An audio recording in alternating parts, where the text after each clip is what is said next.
28 years later is the brand new movie that just hit theaters. It comes back from the directing team of the first film in this franchise, 28 Days Later, which was written by Alex Garland and directed by Danny Boyle. In this film, this also contains the continuity as well of 28 Weeks Later. Alfie Williams stars in the leading role as Spike, who is the son of the characters of Isla, played by Jodie Comer, and Jamie, who's played by Aaron Taylor Johnson.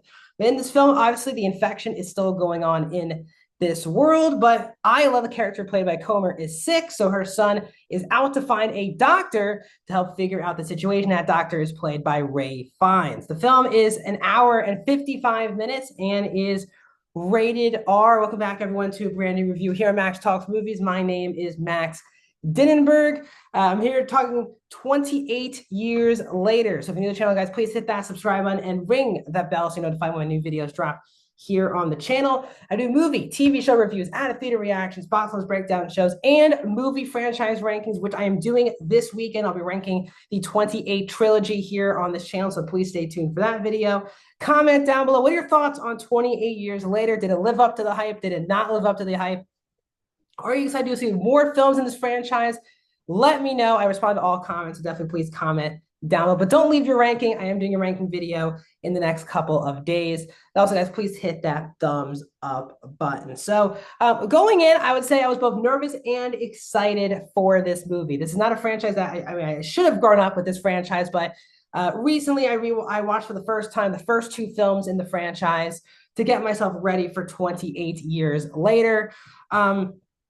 And while I really liked the first one, the second one left a lot to be desired, in my opinion. So, but again, bringing back the original team from the first film made a lot of sense to me. The cast, the trailers were really well done. So let's get into my thoughts, non-spoiler, of 28 years later. And I will say I am going to be slightly disappointed with this one. With the time jump and the fact that the first film came out, again, 23 years ago, with the technology jump and the fact that Danny Boyle and Alex Garland are in much different places in their careers, where they made a genre film over 20 years ago, and they've gone to very much prestige films over the last 2 decades. And now they're going back into the genre space. Made for an interesting idea, I think, and the trailers work for me. But I think the story itself, I think, was a little bit too ambitious for their own sake here. I will say, though, on a positive note, out of the gate, the film is still really well made. I think it's easily the best looking film of the trilogy, which makes a lot of sense. Obviously, the first film came out in 2002. The second film came out in 2007. And I think from a zombie action and perspective, we get the best kills of the entire franchise. The gore is on full display in this movie, which I really enjoyed. Again, a lot more action earlier in the film, but when there's action in this movie with the actual zombies themselves, the infected, the film can be a lot of fun to watch.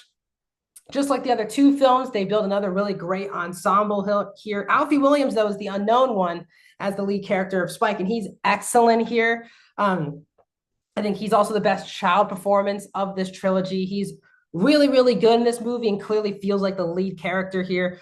In the spurts, you get both Aaron Taylor Johnson and Jodie Comer. They're both very good, and they're not as much screen time as I was expecting for both actors, but when they're in the movie, they're quite good. And Ray Fiennes fit this world, I think, very perfectly as well. And from a scope perspective, this finally feels like the first film of the franchise that feels bigger than just one centered location. Even though we're in kind of one space for the entire film, the scope is much bigger than the very small scope from the first two films, which I think was much necessary for this franchise. But as I said, I think it's just a story that was too ambitious to fit in one movie.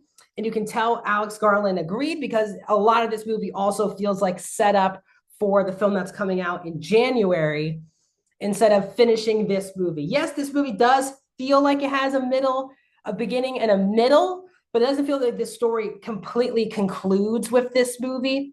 And I was shocked how much of the third act just feels like setup more than actually a finished product to this film. And the first act of this movie, or maybe I would say this, the first half of this movie feels like this fits right into the other films.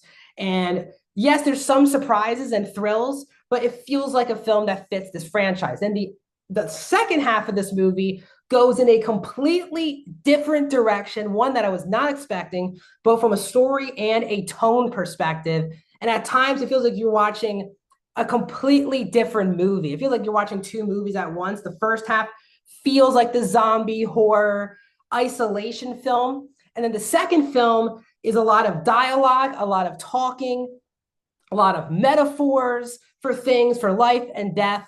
And I didn't think the two movies that the two, the first half and the second half just didn't really fit well. And it makes us feel like a very much a mixed bag. So I think the film can get a bit too preachy, thinking that the audience might not get the actual theme that's going on.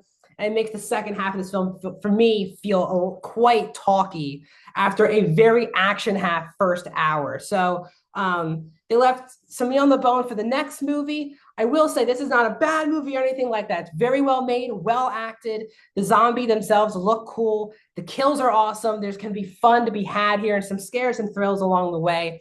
But I think the story went a little bit too big for its own good, and they weren't completely confident maybe the audience would get it towards the back half. And sadly, it was a lot of setup instead of feeling like its own film. So overall, I'm going to give 28 Years Later a 3 out of 5 stars. I'm going to go 58% for the new entry into the 28 franchise. What are your thoughts? Let me know down in the comments.